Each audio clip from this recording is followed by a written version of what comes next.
Allah perintahkan kepada kita haqqa tuqatih, untuk dengan sebenar-benarnya takwa. Dengan menjaga ketakwaan tersebut, maka kita akan dekat dengan Allah. Dengan menjaga ketakwaan tersebut, maka kita akan mendapatkan kemuliaan di sisi Allah Subhanahu wa taala, saudara. Karena kata Allah Subhanahu wa taala, inna akramakum indallahi atqakum, orang yang paling mulia, orang yang paling agung, yang paling tinggi di sisiku, kata Allah, adalah orang-orang yang bertakwa kepada Allah Subhanahu wa taala. Tak ada derajat yang paling tertinggi kecuali derajat orang-orang yang bertakwa kepada Allah Subhanahu wa taala. Hadirin jemaah salat Jumat yang dimuliakan oleh Allah Subhanahu wa taala. Kemudian dilanjutkan dengan ayat yang selanjutnya, wala tamutunna illa wa antum muslimun. Ini yang luar biasa, Pak. Ini luar biasa ayat wala tamutunna illa wa antum muslimun.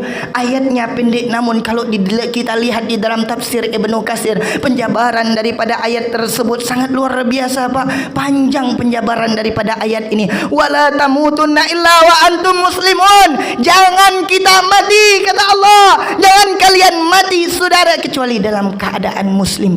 Kita sudah beriman, kita sudah bertakwa, tapi tetap Allah perintahkan kepada kita semua untuk jangan sekali-kali kita mati kecuali dalam keadaan muslim, dalam keadaan beriman, dalam keadaan bertakwa kepada Allah Subhanahu wa taala. Karena kenapa?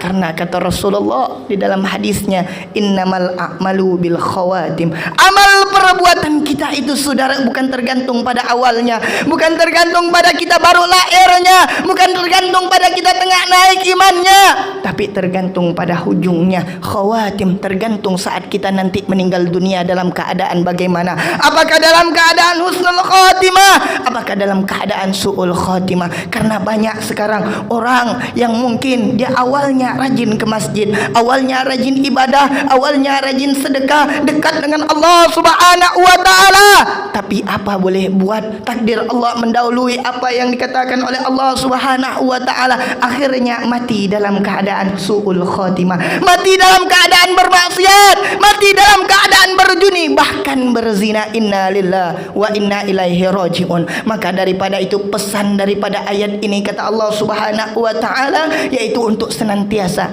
istiqomah terhadap iman dan takwa kita kepada Allah Subhanahu wa taala. Boleh jadi saya yang di depan, saya yang ceramah, saya yang sedang berkhutbah sekarang ini, tidak ada yang bisa menjamin apakah saya mati dalam keadaan husnul khatimah ataukah saya mati dalam keadaan su'ul khatimah. Bapak-bapak yang hadir di masjid ini, tidak ada yang bisa menjamin apakah mati dalam keadaan salat, apakah mati dalam keadaan mengaji, atau sebaliknya dalam keadaan bermaksiat kepada Allah Subhanahu wa taala. Maka hadirin yang dirahmati oleh Allah Subhanahu wa taala, senantiasa kita menjaga iman dan takwa kita kepada Allah Subhanahu wa taala, istiqomah terhadap iman dan takwa kita kepada Allah Subhanahu wa taala, agar kita mendapatkan kemuliaan mati dalam keadaan husnul khatimah, masuk ke dalam syurganya Allah insyaallah. Ada kisah yang luar biasa menariknya. Ini ada seorang ulama yang luar biasa, namanya Syekh Barseso. Ini hidup di zaman para tabi'in, tabi'ut tabi'in.